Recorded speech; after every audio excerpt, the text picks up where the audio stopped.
सभी भागवत प्रेमियों को राधे राधे। भागवतम रसमालय में आप सभी का स्वागत है। आज हम लोग पुनः 11वें स्कंद की कथा का श्रवण करें।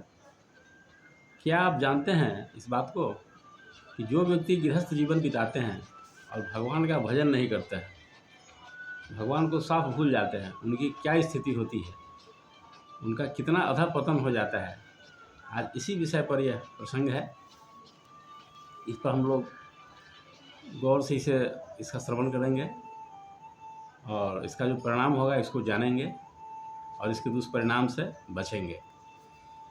तो आइए, हमारे 8वें मुनीश्वर चमस जी राजा निमि के प्रश्न का उत्तर दे रहे हैं। जब राजा निमि ने उनसे पूछा कि जो व्यक्ति घर गृहस्थी के जाल में फंसे हुए हैं, उनका मन इंद्रियां वश में नहीं है, उनके भोगों की लालसा मिट नहीं रही है और सबसे बड़ी बात कि भगवान का भजन तक नहीं करते हैं, रात दिन कामनाओं की पूर्ति में व्यस्त रहते हैं, उस व्यक्ति की क्या स्थिति होती है। तो इस पर मुनीश्वर ने 8वें मुनीश्वर चमस जी ने कहा कि राजन, उस व्यक्ति की बड़ी दुर्गति हो जाती है, उसका पतन हो जाता है, वह व्यक्ति कहीं का नहीं रहता है। इसलिए आप लोग उन लोगों को जो भगवान की कथा से दूर हो गए हैं, उनको भगवान के कथाओं के श्रवण करने का अवसर प्रदान कीजिए। दूरे हरि कथा केचित दूरे चापि कीर्तन स्त्रिय शूद्रादयो ये च तेषाम बोधो यतो भवेत्। 11:5-4 भागवत। कि जो हरि कथा से दूर हो गए हैं, जो कभी कीर्तन नहीं करते हैं, भजन नहीं करते हैं, ऐसे स्त्रीय शूद्र आदि जो भी हों, उनको आप बोध कराइए, उनको भगवान का भजन करने का अवसर दीजिए। क्योंकि आप राजा हैं, आपको सबका कल्याण करना है। ये बड़ा महत्वपूर्ण प्रश्न है और बड़ा ही महत्वपूर्ण उत्तर है। जो व्यक्ति, कुछ ऐसे भी व्यक्ति होते हैं जो स्वाध्याय करते हैं, जैसे ब्राह्मण हुए, क्षत्रिय हुए, वैश्य हुए, या जो भी हों, जो वेदों का स्वाध्याय तो कर लेते हैं लेकिन उसका तात्पर्य नहीं समझते हैं। क्योंकि वेदों की भाषा परोक्षवादी है। इस बात की चर्चा हम लोग कई बार कर चुके हैं कि वेद की जो भाषा होती है वो परोक्षवादी होती है।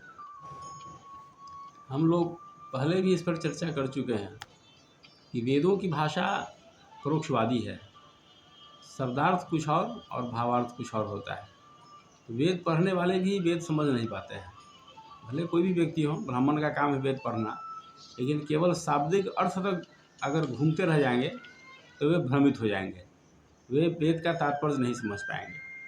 हमारे शास्त्रों में कहा गया है, हमारे यहाँ जो वर्णाश्रम संस्था है, जो प्रणाली है जिंदगी जीने की, इसमें ब्राह्मण, क्षत्रिय, वैश्य और शूद्र 4 वर्ण हैं। विराट पुरुष के मुख से ब्रह्मा, भुजाओं से क्षत्रिय, जांघों से वैश्य और चरणों से शूद्र की उत्पत्ति हुई है। जांघों से, उसी तरह से जांघों से गृहस्थ, हृदय से ब्रह्मचर्य, वक्षस्थल से वानप्रस्थ और मस्तक से संन्यास की उत्पत्ति हुई है। इस तरह से हमारे यहाँ जो सनातन प्रणाली में, सनातन धर्म में वर्ण और आश्रम जो बनाए गए हैं वे बिल्कुल वैज्ञानिक हैं और जीवन जीने की सही पद्धति है, जीवन को सार्थक बनाने की कला है। तो यहाँ हम देखते हैं कि भले ब्राह्मण, क्षत्रिय, वैश्य जो भी वेद पढ़ भी ले, तो उसका अगर तात्पर्य नहीं समझेंगे तो वे कुछ का कुछ अर्थ लगा देते हैं।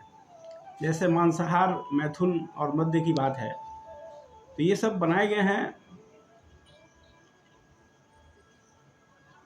इसके पीछे बहुत तरह के विधान हैं इसका सेवन न करने के पीछे। जैसे इन बातों की ओर मनुष्य की स्वाभाविक प्रवृत्ति होती है। नीचे गिरने का कोई साधन नहीं है, नीचे गिरने की प्रवृत्ति मनुष्य की स्वाभाविक होती है, लेकिन ऊंचे उठने के लिए प्रयास करना पड़ता है आदमी को। इस तरह से हम देखते हैं कि मैथुन, मद्य और मांस की स्वाभाविक प्रवृत्ति को कैसे रोका जाए, इसलिए मुनियों ने, हमारे ऋषियों ने एक प्रणाली विकसित की और वेदों के जो तात्पर्य नहीं समझ पाते हैं वे ही वेदों के गलत अर्थ लगाते हैं और उसका प्रचार करते हैं। तो हमारे यहाँ इन बातों का विधान किया गया, और जो तात्पर्य नहीं समझते हैं वे घमंडी प्रकृति के होते हैं। अपने कुल का कि हम बड़े कुल के हैं, हम बहुत बड़े परिवार के हैं, हमारे पास बहुत धन है, बहुत बड़ा पद है, इसी में लोग उन्मत्त रहते हैं, जबकि इन बातों का कोई महत्व नहीं है। सबको भक्त बनना है, क्योंकि भक्त की जो स्थिति होती है वो वेद पाठी ब्राह्मणों से बहुत ऊंची होती है, वैष्णवों की स्थिति। तो इस तरह से वे तात्पर्य नहीं समझ पाने के कारण वेद पढ़ने के बावजूद घमंडी होते हैं, लोभी होते हैं, कामी होते हैं, क्रोधी होते हैं, और वो यही समझते हैं कि गृह में सुख के अलावे दुनिया में कोई सुख नहीं होता है, सबसे ज़्यादा सुख अपनी पत्नी बच्चों के साथ ही होता है। उन्हें ये जानना चाहिए कि जो व्यक्ति किसी पशु का मांस खाता है, तो पशु भी जिसकी मृत्यु होती है वो इस प्रतीक्षा में रहता है कि कब उस व्यक्ति का हम मांस खाएं, उसको बदला चुकाना पड़ता है। इसलिए इसको इतना आसान नहीं समझे हम लोग।